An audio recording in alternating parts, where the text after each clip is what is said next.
Chacun de nous se sent parfois comme si la vie échappait à tout contrôle, que ce soit à cause d'un emploi perdu, d'une relation brisée ou simplement du rythme chaotique des routines quotidiennes. Ces moments peuvent nous laisser impuissants et accablés. Mais que diriez-vous s'il existait un moyen de non seulement survivre à ces défis, mais aussi de prospérer malgré eux? Aujourd'hui, nous allons explorer en profondeur la sagesse de Sénèque, un philosophe antique qui a maîtrisé l'art de maintenir la paix dans un monde tumultueux. Ses enseignements sur le stoïcisme ne sont pas de simples réflexions philosophiques, ce sont des stratégies pratiques qui ont soutenu des leaders, des penseurs et des individus à travers les âges, et qui peuvent nous dynamiser aujourd'hui. D'ici la fin de cette vidéo, vous disposerez d'un ensemble d'outils de principes stoïciens pour vous aider à cultiver la résilience mentale et à reprendre le contrôle de vos émotions et réactions, quelles que soient les épreuves que la vie vous réserve. Restez avec moi et découvrons comment ces secrets anciens peuvent être appliqués à la vie moderne, pour une existence plus calme et centrée. Si vous appréciez ce que nous faisons ici et souhaitez soutenir la chaîne, un simple favori gratuit que je vous demanderai est d'appuyer sur le bouton d'abonnement. Cela nous aide à continuer à vous apporter du contenu comme celui-ci. Aussi, je vous encourage à ne pas sauter une partie de la vidéo. Si vous êtes ici, vous n'êtes pas comme la majorité. Vous êtes quelqu'un qui voit la valeur à approfondir. Considérez-vous donc comme une exception.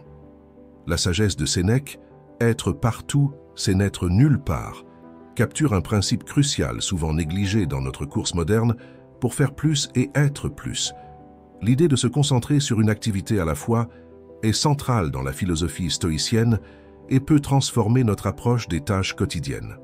Dans un monde qui célèbre le mythe du multitâche, nous devons faire une pause et reconsidérer l'efficacité de cette approche.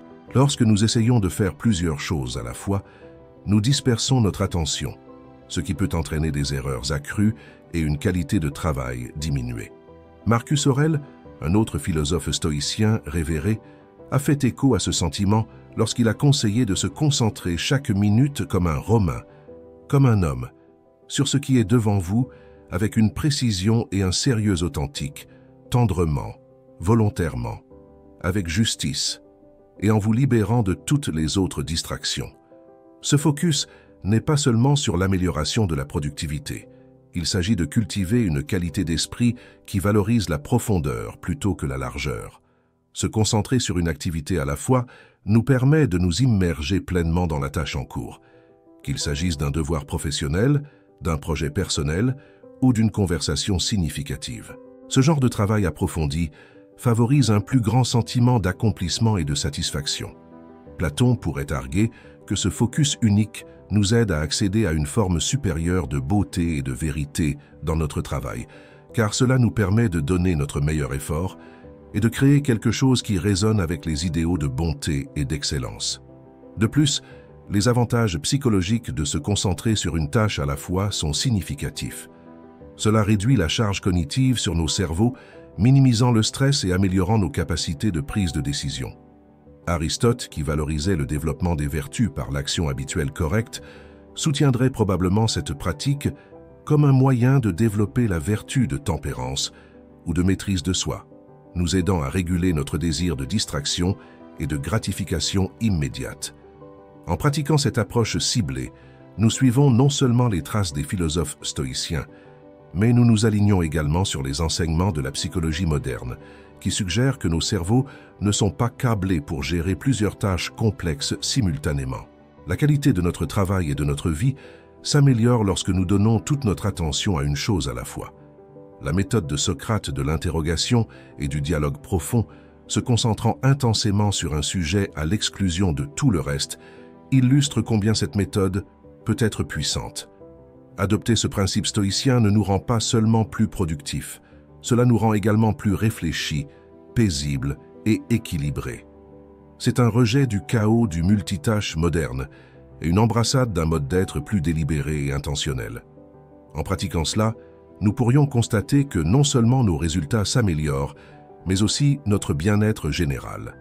La perspicacité de Sénèque, tous les plus grands tourments résultent d'un esprit indiscipliné, révèle une vérité profonde sur la nature humaine. Nos impulsions non vérifiées peuvent être la source d'une immense tourmente émotionnelle et de souffrance. Le stoïcisme, qui met l'accent sur l'importance de la maîtrise de soi et de la pensée rationnelle, nous offre un cadre pour relever ce défi. Plutôt que de réprimer nos émotions, ce qui n'est ni sain ni durable, le stoïcisme nous enseigne à les comprendre et à les gérer. Le processus de gestion de nos impulsions commence par la conscience de soi. Épictète, un autre philosophe stoïcien, a fièrement déclaré « Aucun homme n'est libre s'il n'est maître de lui-même ». Cette déclaration souligne la nécessité de l'automaîtrise pour atteindre la véritable liberté et le bonheur. En devenant plus conscients de nos impulsions et des déclencheurs qui les déclenchent, nous sommes mieux équipés pour les gérer rationnellement. Cela ne signifie pas nier nos sentiments, mais les comprendre suffisamment profondément pour que nous puissions réagir de manière à nous aligner avec nos objectifs et valeurs à long terme. Dans le domaine de la philosophie, Aristote a également parlé de l'importance de modérer nos impulsions par le développement des vertus. Il croyait que la vertu résidait dans la recherche de l'équilibre entre l'excès et la carence, un concept connu sous le nom de juste milieu. Par exemple, le courage est le juste milieu entre la témérité et la lâcheté. En appliquant cela au contrôle des impulsions, nous cherchons à trouver un équilibre entre les réactions spontanées et l'inaction complète, visant des réponses réfléchies et délibérées qui reflètent notre meilleur moi. De plus, pratiquer la philosophie comme un guide pour contrôler nos impulsions implique de cultiver la pensée rationnelle, comme une habitude. Marcus Aurèle, dans ses méditations, a souvent réfléchi sur l'importance d'aligner les pensées avec des principes rationnels et vertueux. Il a écrit « Vous avez du pouvoir sur votre esprit, pas sur les événements extérieurs. Réalisez cela et vous trouverez la force. » Cette perspective nous encourage à nous concentrer sur nos réponses internes, plutôt que sur les provocations externes, acquérant ainsi un plus grand contrôle sur nos impulsions. En examinant de manière critique nos impulsions à l'aide de la sagesse philosophique, nous pouvons commencer à faire des choix qui ne sont pas dictés par des émotions éphémères, mais sont le résultat d'une réflexion et d'une délibération minutieuse. Cette pratique renforce non seulement notre force mentale, mais nous aide également à vivre plus harmonieusement avec nos valeurs. Cela conduit à une vie où les décisions sont prises non pas dans la chaleur du moment, mais avec un esprit clair et composé. L'approche stoïcienne du contrôle des impulsions consiste à cultiver un dialogue intérieur qui remet constamment en question et évalue nos réactions instinctives. Il s'agit de faire de la philosophie non seulement un sujet que nous étudions, mais une manière dont nous vivons nos vies, nous permettant de nous élever au-dessus des gratifications immédiates et d'atteindre un sentiment de satisfaction et de but plus profond. Cette approche disciplinée de la gestion des impulsions ne consiste pas seulement à éviter la douleur émotionnelle. Elle forge un chemin vers une vie plus réfléchie et épanouissante. Sénèque, qui est tout au sujet de la préparation, a dit célèbrement « Répétez-les dans votre esprit. Exil, torture, guerre, naufrage. Tous les termes de notre sort humain doivent être devant nos yeux. » Ce conseil peut sembler un peu dramatique au début. Après tout, nous ne naviguons pas tous sur les hautes mers, ni n'entrons en bataille. Mais ce que Sénèque veut dire ici, c'est le concept de préparation mentale aux défis inévitables de la vie, une pierre angulaire de la résilience stoïcienne. Le stoïcisme nous enseigne à anticiper et à répéter mentalement pour le pire, non pas pour nous remplir de crainte, mais pour diminuer le choc et la douleur lorsque des difficultés surviennent. Cette pratique est connue sous le nom de préméditation des maux, ou premeditatio malorum. Il s'agit de visualiser les scénarios les plus difficiles, non pas pour s'inquiéter de manière obsessionnelle, mais pour être émotionnellement et mentalement équipé lorsque la vie nous lance ses courbes. Pensez-y de cette façon. Les athlètes s'entraînent dans des conditions difficiles pour se préparer à la tension de la compétition réelle.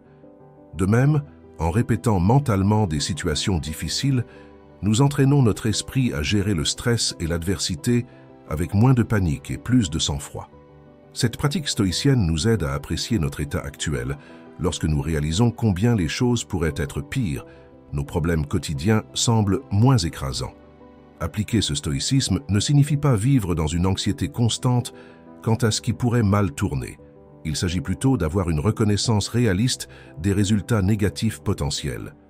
Par exemple, si vous êtes préoccupé par la sécurité de l'emploi, au lieu de vous laisser entraîner dans la peur, Vous pourriez commencer à vous préparer en mettant à jour votre CV, en améliorant vos compétences, ou même en explorant des parcours de carrière alternatifs. De cette façon, si le pire devait arriver, vous ne seriez pas pris au dépourvu et seriez mieux positionné pour gérer la situation. De plus, ce principe s'étend au-delà des crises personnelles. Il s'agit de maintenir un niveau de préparation à tout changement important dans nos vies, de l'instabilité financière à la perte personnelle. En restant préparés, nous nous protégeons non seulement du choc initial, mais accélérons également nos périodes de récupération et d'ajustement. Nous devenons moins réactifs et plus réactifs, un changement subtil mais puissant dans la gestion des incertitudes de la vie. Le conseil de Sénèque nous aide à forger un état d'esprit où nous ne sommes pas submergés par l'adversité, mais sommes fortifiés contre elle. Cette préparation mentale ne consiste pas à s'attendre au pire, mais à être prêt à faire face à toute situation, améliorant ainsi notre résilience et notre robustesse mentale. À travers cette lentille stoïcienne, nous voyons non seulement le potentiel de perte ou de difficulté, mais aussi l'opportunité de croissance et de renouvellement dans chaque défi. Un autre aperçu profond de Sénèque, les difficultés renforcent l'esprit, comme le travail renforce le corps. Cette idée est au cœur du stoïcisme et parle d'une pratique qui peut sembler contre-intuitive au début, embrasser volontairement les difficultés. Il s'agit de choisir délibérément de faire l'expérience de l'inconfort, non pas comme une forme de punition, mais comme un moyen de fortifier notre résilience mentale et d'étendre notre capacité à gérer les défis inévitables de la vie. Pensez à ce que cela signifie d'embrasser volontairement les difficultés. C'est comme un athlète qui s'entraîne dans des conditions difficiles pour se préparer à une compétition. L'athlète comprend qu'en repoussant les limites dans un environnement contrôlé, ils sont mieux préparés pour les contraintes de l'événement réel. De même, en choisissant de faire face aux difficultés de front, que ce soit en prenant en charge un projet difficile au travail, en prenant la parole en public ou même en optant pour vivre plus simplement, nous renforçons notre résilience mentale et notre adaptabilité. L'approche de Sénèque nous enseigne que lorsque nous sortons volontairement de notre zone de confort, nous ne testons pas seulement nos limites, nous les étendons. Par exemple, si vous redoutez de parler en public, vous mettre régulièrement dans des situations où vous devez parler devant d'autres peut transformer votre peur en compétence. Avec le temps, ce qui semblait autrefois insurmontable devient gérable et, éventuellement, confortable. Cette pratique stoïcienne ne consiste pas à rechercher la souffrance pour elle-même, mais à reconnaître que la croissance vient souvent de l'inconfort. Embrasser volontairement les difficultés signifie également réinitialiser nos seuils de confort. Dans un monde qui privilégie souvent le confort et la facilité, choisir le chemin le plus difficile peut sembler radical, mais le stoïcisme nous invite à repenser ce qu'est le vrai confort. Est-ce simplement l'absence d'inconfort, ou est-ce la présence de force intérieure et de paix qui vient de savoir que nous pouvons gérer tout ce qui se présente à nous? En intégrant ce principe stoïcien dans nos vies, nous apprenons également à apprécier davantage nos circonstances actuelles. Lorsque nous savons que nous pouvons endurer moins, nous pouvons profiter des plaisirs simples de la vie avec un plus grand contentement. Il s'agit de construire une vie non pas sur l'évitement des difficultés, mais sur la base de la résilience. Cela ne signifie pas que nous recherchons la souffrance, mais lorsque la difficulté survient, nous la voyons comme une occasion de pratiquer nos compétences stoïciennes. En embrassant volontairement les difficultés, nous favorisons également un profond sentiment d'auto-efficacité. Nous prouvons à nous-mêmes que nous sommes capables de surmonter les obstacles, ce qui, à son tour, renforce la confiance en soi. Chaque défi que nous rencontrons et surmontons est un rappel que nous sommes plus forts que nous ne le pensions. Alors prenons une page du livre de Sénèque et mettons-nous au défi de nous aventurer dans l'arène des difficultés volontaires. C'est là que nous trouverons non seulement des défis, mais aussi les clés d'une vie plus résiliente et épanouissante. Sénèque a judicieusement souligné « Nous souffrons plus souvent dans l'imagination qu'en réalité ». Cette déclaration est un rappel saisissant que notre interprétation des événements, et non les événements eux-mêmes, cause souvent notre plus grande souffrance. Il est facile de tomber dans le piège de croire que nous sommes victimes de nos circonstances, ce qui peut conduire à un état d'esprit selon lequel tout nous arrive, plutôt que pour nous, ou avec nous. Le stoïcisme nous enseigne l'importance de la perception. La façon dont nous choisissons de voir et d'interpréter les défis de la vie a un impact significatif sur notre expérience de ces défis. Si nous nous voyons comme des victimes passives, nous abandonnons notre agence et notre pouvoir. Cependant, si nous voyons les défis comme des opportunités de croissance et d'apprentissage, nous conservons le contrôle sur nos réponses et sommes plus susceptibles d'aborder la vie de manière proactive. Considérez un scénario courant. Peut-être n'avez-vous pas obtenu une promotion au travail et votre réaction initiale est de vous sentir mis de côté ou discriminé. Bien que ces sentiments soient valides, le stoïcisme nous invite à examiner nos réactions de manière critique. Peut-être voyons-nous la situation uniquement à travers un prisme de perte et d'injustice.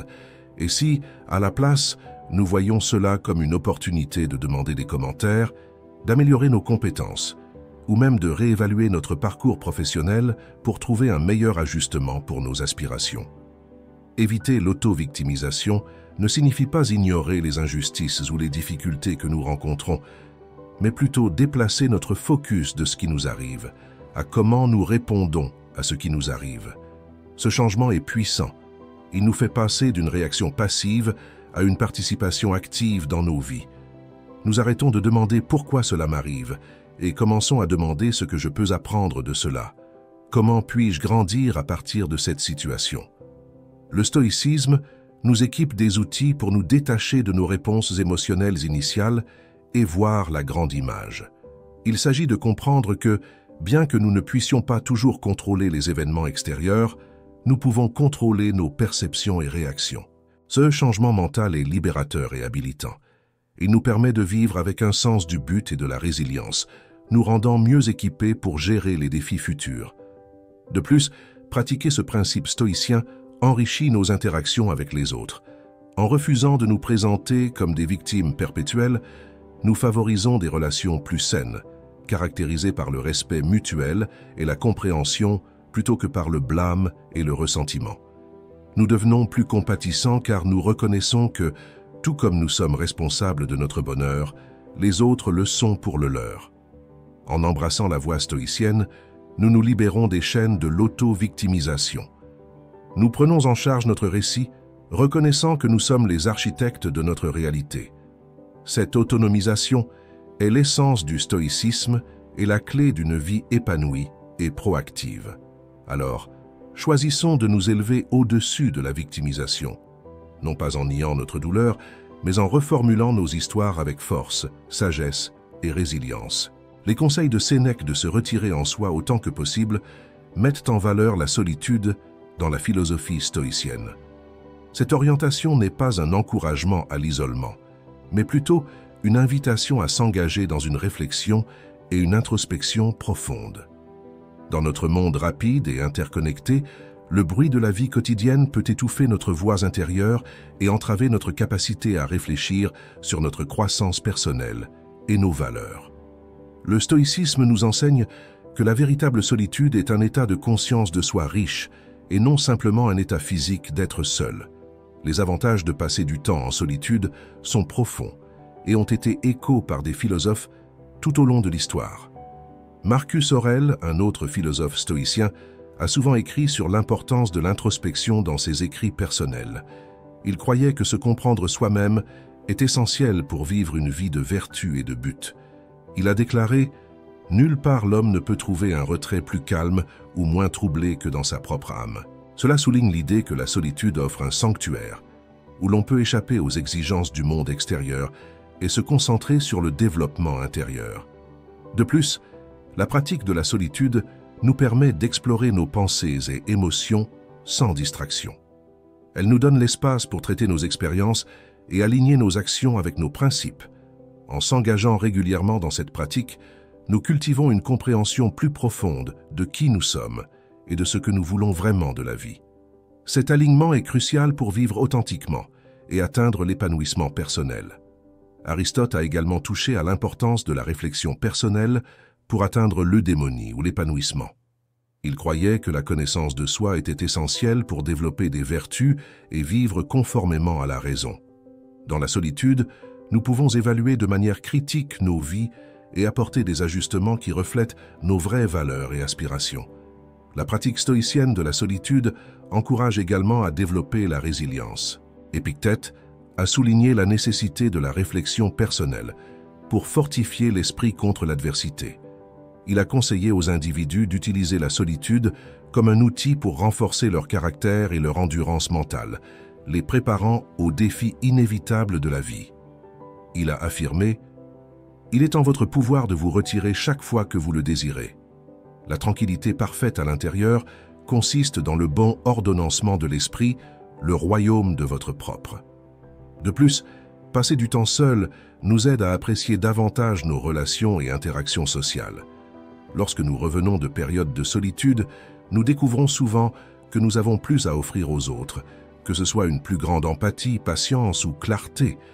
Cela enrichit non seulement nos relations personnelles, mais améliore également nos contributions à nos communautés. La pratique stoïcienne de rechercher la solitude n'est pas une évasion de la vie, mais un approfondissement de notre engagement envers elle. En nous retirant en nous-mêmes, nous acquérons la clarté nécessaire pour agir de manière plus réfléchie dans le monde. Sénèque, Marcus Aurèle et Épictète nous fournissent tous une feuille de route pour utiliser la solitude, non pas comme un retrait de la vie, mais comme un outil pour vivre plus pleinement et de manière plus significative. En concluant la discussion d'aujourd'hui, il est clair que les enseignements du stoïcisme ne sont pas seulement des théories abstraites confinées à des textes anciens. Ils offrent des stratégies pratiques qui peuvent être appliquées à notre vie quotidienne, nous donnant les moyens de mener une vie plus réfléchie, résiliente et intentionnelle. Le stoïcisme nous enseigne la valeur de la concentration, la puissance de la maîtrise de soi, l'importance de la préparation, la force trouvée dans l'embrassement des difficultés, la libération qui vient de l'évitement de l'auto-victimisation et la clarté que la solitude peut apporter. Chacun de ces principes nous défie de nous tourner vers l'intérieur et de raffiner notre caractère, de confronter nos vies avec à la fois honnêteté et courage. Rappelez-vous, le stoïcisme ne promet pas une vie facile. Plutôt, il nous offre les outils pour faire face aux défis de la vie de manière plus efficace. Il nous encourage à voir chaque obstacle comme une occasion de pratiquer la vertu et chaque difficulté comme une chance de tester notre résilience. En appliquant ces pratiques stoïciennes, nous ne survivons pas seulement, nous prospérons, cultivant une vie de paix et d'épanouissement de l'intérieur. Dans l'esprit du stoïcisme, continuons à explorer comment nous pouvons appliquer ces sagesses anciennes pour naviguer dans les complexités de la vie moderne. Efforçons-nous d'être meilleurs que nous l'étions hier, de vivre avec intention et vertu. Si vous êtes intéressé à poursuivre ce voyage, consultez l'une des vidéos à l'écran maintenant. Elles sont conçues pour vous aider à plonger plus profondément dans les applications pratiques du stoïcisme dans la vie quotidienne. Merci d'avoir passé votre temps avec nous ici. Nous sommes reconnaissants pour votre curiosité et votre empressement à grandir avec nous. Rappelez-vous, le chemin vers la sagesse est long et difficile, mais chaque pas que vous faites est un pas vers une vie plus significative. Alors continuez à marcher courageusement,